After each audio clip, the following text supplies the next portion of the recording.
Hello बच्चों, तो कैसे हैं आप सब। उम्मीद करता हूं आप सब स्वस्थ हैं, मस्त हैं और व्यस्त हैं अपने ज़िंदगी में। बच्चों, आज हम बहुत ही इंपॉर्टेंट एक टॉपिक स्टार्ट कर रहे हैं और ये टॉपिक समझना, इस मेथड को समझने के लिए बहुत ज़रूरी है। टॉपिक का नाम आप देख पा रहे हो, different ways of defining a function. अलग अलग कौन कौन से तरीके हैं किसी फंक्शन को डिफाइन करने का। So without wasting our time, let's start.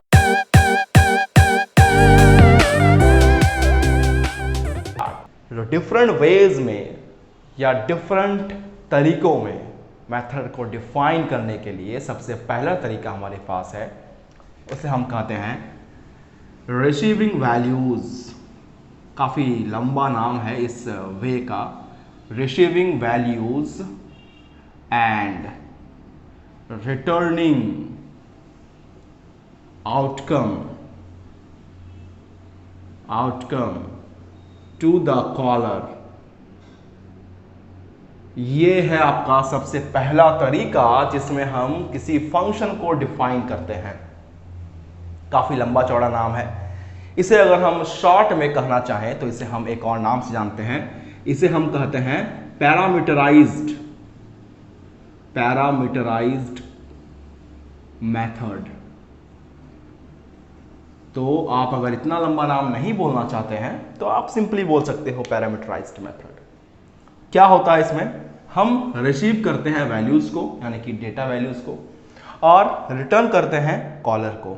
जो भी रिजल्ट आता है हमारा उसे रिटर्न करते हैं कॉलर को। कॉलर यानी कि वो फंक्शन जहाँ से हम अपने यूज़र डिफाइंड फंक्शन को कॉल करते हैं। मोस्टली वो फंक्शन हमारा मेन फंक्शन ही होता है जहाँ से हम यूज़र डिफाइंड फंक्शन को कॉल करते हैं। तो ये प्रोसेस कैसे करके होगा, चलिए समझते हैं इसको। लेट अस अज्यूम कि आपके पास एक छोटा सा क्लास है, क्लास का नाम है ऐड, और इसमें आप एक यूजर डिफाइंड मेथड बना रहे हो पब्लिक इंट। क्योंकि आपको यहां पर वैल्यू को रिटर्न करने बोला गया है, जो भी रिजल्ट आएगा, तो इस तरह के जब तरीके को हम अपनाते हैं अपने फंक्शन को डिफाइन करने के लिए, तो हमें integer, float, double according to the result data type हमें यहाँ लेना पड़ता है। और इसके बाद हमारा फंक्शन का नाम, सपोज कर ले फंक्शन का नाम है सम, और सिंस हम लोग यहाँ पर वैल्यूज़ को रिसीव कर रहे हैं तो हमारे पास कुछ वेरिएबल्स होने चाहिए वैल्यू को रिसीव करने के लिए। सपोज दो वेरिएबल लेंगे, ऑब्वियस ही बात है, सम निकाल रहे हैं, integer a coma integer B. और ये जो हमने एक मेथड को डिफाइन किया है, ये बिल्कुल पैरामीटराइज्ड मेथड का ही तरीका है, क्योंकि यहाँ आप रिजल्ट को रिटर्न कर रहे हो, इसीलिए आपका रिटर्न डेटा टाइप जो होगा वो वॉइड नहीं होगा।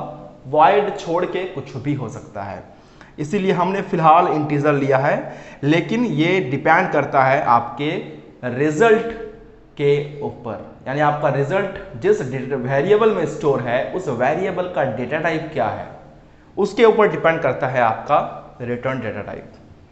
और यहाँ पर हम पैरामीटर लिए हैं, पैरामीटर लिस्ट लिए हैं, क्योंकि हमें वैल्यू को रिसीव भी करने के लिए बोला गया है।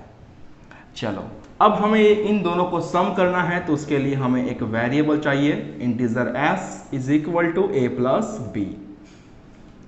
और सिंस रिटर्न करने के लिए कहा है, हम अपना डेटा टाइप जो लिए हैं रिटर्न का वो इंटीजर है, तो हम लोग रिटर्न करेंगे वैल्यू यहाँ पर s को। एंड ये जो s है वो रिटर्न होगा किसके पास, ये रिटर्न होने वाला है कॉलर फंक्शन के पास। तो सिंस ये जो यूजर डिफाइंड फंक्शन है ये कॉल होगा मेन से, इसीलिए इस मेथड का जो कॉलर फंक्शन होगा वो मेन होगा। अब इसके बाद हम यहाँ पर क्रिएट कर लेते हैं अपना main method, public static void main string args। और मुझे एक ऑब्जेक्ट चाहिए होगा, क्योंकि मैंने अपना मेथड जो बनाया है इसको स्टैटिक डिक्लेयर नहीं किया है। जब किसी मेथड को स्टैटिक डिक्लेयर कर दिया जाता है तो उस मेथड को कॉल करने के लिए किसी ऑब्जेक्ट का जरूरत नहीं होता है। इसके बारे में लास्ट क्लास के वीडियो में हमने डिस्कस किया है। तो हम यहाँ पर एक ऑब्जेक्ट क्रिएट करते हैं ऐड नाम की क्लास का, add a D equal to new add. हमने अपना क्लास का ऑब्जेक्ट क्रिएट कर लिया। अब इस ऑब्जेक्ट के हेल्प से हम इस फंक्शन को कॉल करेंगे, लेकिन उसके पहले हमें यहाँ पर वैल्यूज चाहिए। तो उन वैल्यूज को एक्सेप्ट करने के लिए suppose integer p equal to 10 ले लिया गया और q इक्वल टू 20 ले लिया गया। वैल्यूज हमने यहाँ पर ले लिए। अब इन वैल्यूज को मुझे क्या करना है, पास करना है यहाँ पर। उसके लिए क्या करेंगे, हम सबसे पहले अपने ऑब्जेक्ट के हेल्प से कॉल करेंगे इस फंक्शन को, सम नाम के फंक्शन को। तो ad डॉट सम, फिर मैं ब्रैकेट में लिखूंगा p कोमा q। इसका मतलब क्या होगा, p का वैल्यू को रिसीव करेगा a और q के वैल्यू को रिसीव करेगा b। और जो यहाँ पर आपका s रिटर्न हुआ है, इस रिटर्न वैल्यू को यहाँ पर एक्सेप्ट करने वाला एक वेरिएबल होगा। सपोज उस वेरिएबल का नाम x है, x equal to ad dot sum p comma q। Finally क्या करेंगे, हम इसको यहाँ पर प्रिंट कर देंगे SOPLN sum equal two plus x के अंदर में हमारा सम स्टोर है, एंड ये हो गया हमारा काम खत्म। तो ये जो तरीका था, ये हमारा फर्स्ट तरीका था या फर्स्ट वे था डिफाइन करने का किसी भी फंक्शन को।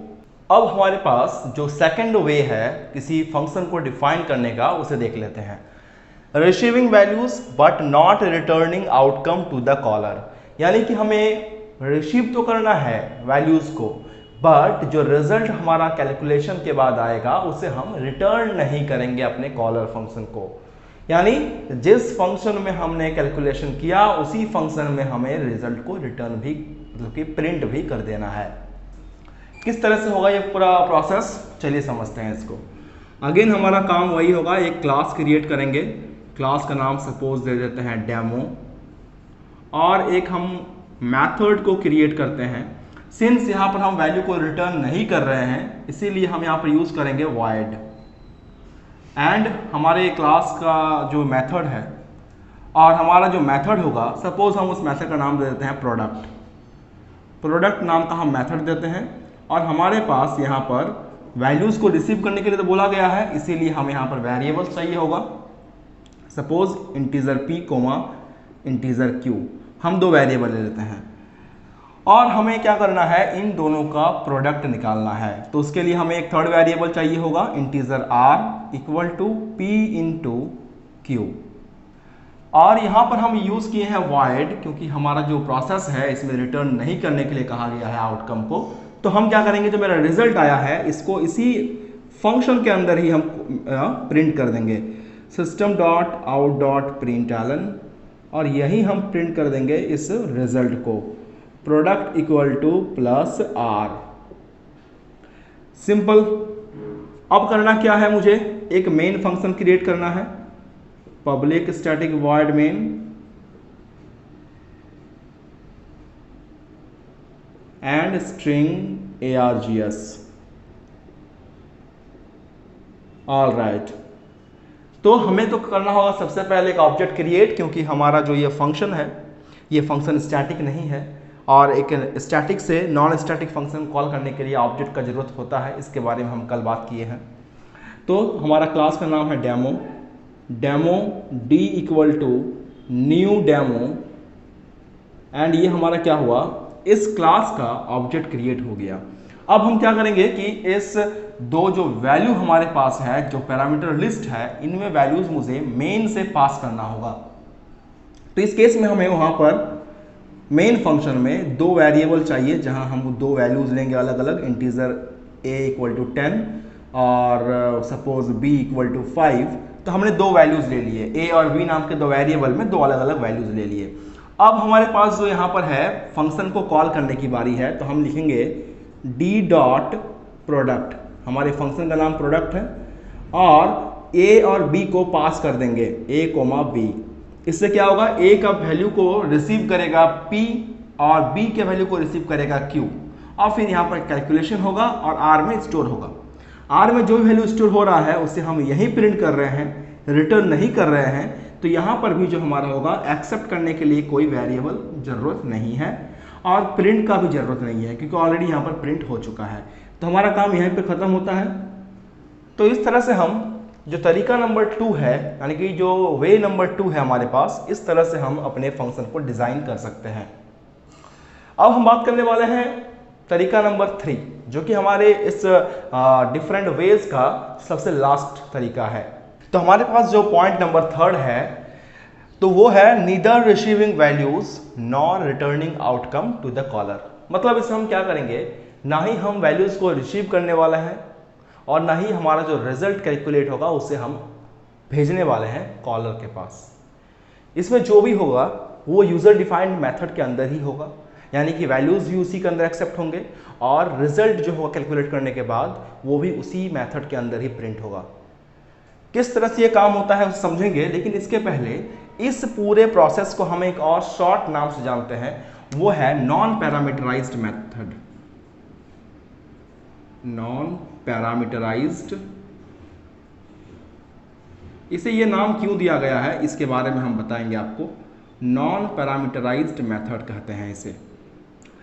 क्यों इसे नॉन पैरामीटराइज्ड मेथड कहा जाता है इसके बारे में हम डिस्कस करेंगे, लेकिन उसके पहले अज्यूम कर लेते हैं एक क्लास का नाम है हमारे पास, कुछ भी ले सकते हैं हमारे क्लास का नाम, चलो डेमो ही ले लेते हैं, कोई दिक्कत नहीं है।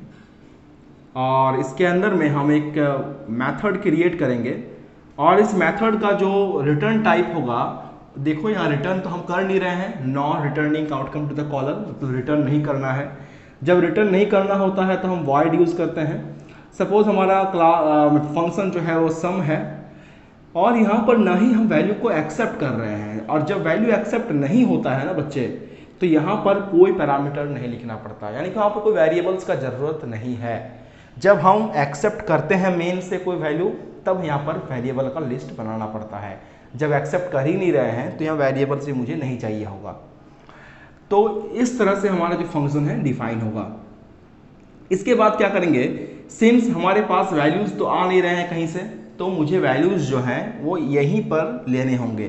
तो लेट अस अज्यूम कि हम एक वेरिएबल ले लेते हैं integer a equal to 10, b equal to 5 और एक वैल्यू ले लेते हैं s इक्वल टू 0।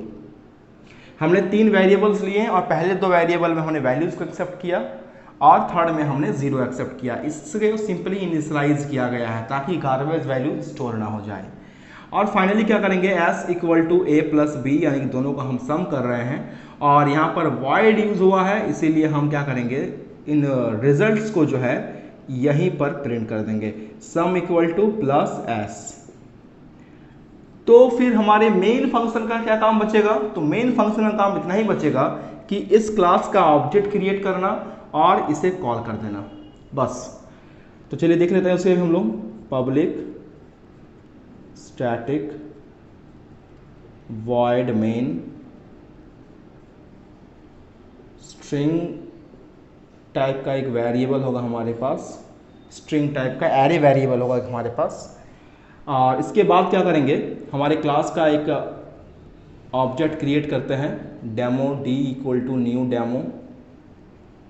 और ये ऑब्जेक्ट क्रिएट होने के बाद सीधा काम बचेगा इस ऑब्जेक्ट के हेल्प से इस फंक्शन को कॉल करना, d.sum,